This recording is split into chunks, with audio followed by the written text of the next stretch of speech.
wrote this story in the summer of 2013. It's called Alabama Blues, and it's set in the South in America. And one of the things I love to write about is when you merge cultures together. And so I'm actually going to read this story in the accent that I heard in my head as I wrote it. And I hope you like it. The freight train wakes me up again with whistles, moans, and rumbles. The moon is full and the breeze feels nice on my exposed toes. All I can think about is Cheyenne Terrence O'Connor. We was lovers, but it was complicated. I turn my pillow over to the cool side, though on my cheek a tear trickles down, leaving a smudge from my mascara that ain't come off with soap and water. I put my pillow on top of my ear to drown out the torturous noise that plagues me every night. Sleep ain't coming, and my thoughts aren't helping. They called him CT because no one could say or spell his name right. We met 7 years ago when we went to take writing classes, and he called me Ruby from the very first day. My name ain't really that. But it was fancier than Mary Jo, and he said it's 'cause my red lips sparkled against my black skin. He told me later that he called me Ruby 'cause I was his treasure. It reminded him of a term of endearment his daddy would call his mama, something about being a treasure in Irish. I loved listening to him speak Irish, how it rolled off his tongue like a song, especially when he started to call me his Aroon Shock, a secret love or beloved one. I couldn't say it without sounding like a ruined shock. Not quite the same or romantic as him, and he'd chuckle and say we could just call ourselves soulmates if it was easier. And then he'd tease me in a nice kind of way that I was much more educated than people thought, 'cause I said y'all and put extra syllables in my pronunciations and talk slow like. But you can't smack 40 years of a certain way of talking out of someone just 'cause they're getting an education. He said I was as southern as the sweetest black tea, but a fine and brilliant woman indeed. I told him that aluminum didn't have an extra eye, though I thought the way he wrote out flavor or color made those words way prettier. I also liked the way he said niche, more like niece with a sh. 'Cause the way I said it sounded like an inconvenience on your backside that you had to scratch. CT, he was like a movie star around here these parts.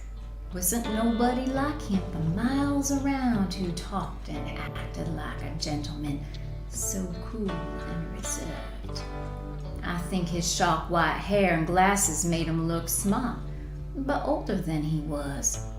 He was the smartest man I ever did talk to, and he knew so much about scholars and philosophers and exotic places I wanted to visit. I don't know exactly when I fell for him. Maybe while he was giving a lecture or when he asked about my kids real genuine like one day after class. I don't know. Love kind of creeped up on me like a wisteria plant that starts to entangle everything around it. We was friends first and waited a whole year before we let it blossom in secret. He told me that he didn't want to do anything questionable with a student, even if I was considered a mature student with kids and all. The day after I graduated, though, we fogged up the windows of his car under a bridge and felt like teenagers in the back seat. We both enjoyed that first time, even though he pulled a muscle in his back and had to see one of those chiropractors for weeks afterwards. Under that bridge, we'd hide notes and photos to each other behind a pile of bricks. It was our place. I'm hoping when I go later today that there's something waiting for me. What I loved about CT is that he wanted to know me, like what was really on the inside. How's you? He'd say. Kinda tired, CT. I helped Vanessa with her homework till real late and got up early to take Marcus to track. And Veronica, she was in one of those PMS moods that teenagers get, you know. You do everything around your house. Can't that lazy sod help you? I quit asking years ago. Let's change the subject. Okay, let's dream a little. When your kids are all grown up, where do you want me to take you? CT, you know I've never been anywhere outside of Alabama. Anywhere sounds good to me. But what have you dreamed about? Okay, I'd sigh with a little tinge of excitement. Somewhere cold, somewhere without mosquitoes, and somewhere really green. Ruby, you always say Ireland. Don't you know it rains all the time? CT, I don't mind no rain. If it's like the photos you show me with the colors of green, you know, like olive and emerald, then getting a little wet sometimes won't bother me none. Love, one day I will take you to Ireland and other places in England that I've lived. Then we won't be a secret anymore, and I'll take you anywhere you want to go so I can show off my Ruby, my treasure, to the whole world. Then you can write and write and write. How do you know that's what I do? Because that's who you are, my dear, a writer, a beautiful and talented writer. I know he thought I was pretty and all, and he said my voice was soothing, but he loved exploring everything about me and helping me discover more of what had been buried underneath being a mama and a maid around the house. To be known and to be adored. When it finally happened to me, I realized that my whole life I'd missed out. The freight train rolls over and shakes the mattress, his big butt hitting mine as he sleeps. I move closer to the edge of the bed until I feel like I could fall off. I feel like that in real life, on the edge, about to roll over and hit the hard wood floor. I need space, so I get up and I pull a robe tight around me, though I'm not cold. I don't bother trying to be extra quiet like I used to when I first married at 16. The kids are all gone now, and creaky stairs won't wake up the freight train. The light from my kitchen pantry feels harsh on my eyes as I pull out some of the pictures that I hid behind the glass jars of flour and cornmeal. He has a funny smile in the photos because he's embarrassed about his teeth, so he keeps his lips closed. I didn't see anything wrong with his teeth, and I love to see him smile in person.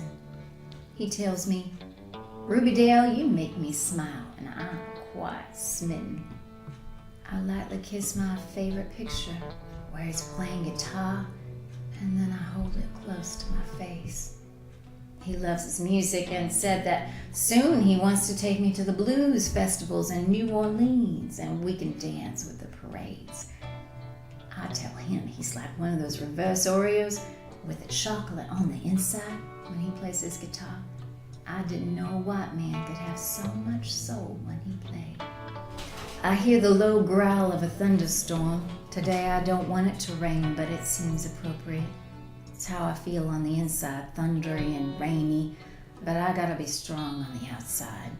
The newspaper makes a thud on the front door as the paper boy is getting better at his aim, and I open the door and bring it in before it gets wet. I'll wait to read it till the coffee's done in the pot and decide to get dressed while it brews. I put on a dark gray dress and line my lips with red lipstick, his favorite one that inspired my name. The freight train is bustling around the kitchen now, and I hope he doesn't drink all the coffee. I look one more time in the mirror and try to cover up my puffy eyes with shadow. I don't want no questions this morning. My watch says I still got 2 hours before I need to be there. I don't feel ready, and part of me feels sick, so I go back down and make some toast. "You read the paper?" he asks. "I know. Something interesting?" I say, already knowing what he found. "Your old professor, he got killed in an accident. Funerals today, and they Say he was planning on moving back to Ireland later this month. Oh, yes, I heard about that. What time does it say? I might go, pay my respects and all. Says here 10 a.m., but why would you go to a funeral of someone you don't really know? I want to go to comfort some of his students. I'm sure they was distraught, and some of my other teachers are probably going to be there. I wouldn't mind seeing them again. You're too nice. Whatever. Sounds boring to me. Could you read the article to me? Woman, you gotta wait till I'm damn well finished. I am not your slave. I don't say nothing. Take the last of the coffee with a piece of toast upstairs. I feel all numb as I open the closet door and pull out a box. Inside, I look at my passport and the plane ticket. It's for a week from now, and I decide I'm going anyway. I want to see the 20 hues of green and ride away the pain of losing my Arun shop.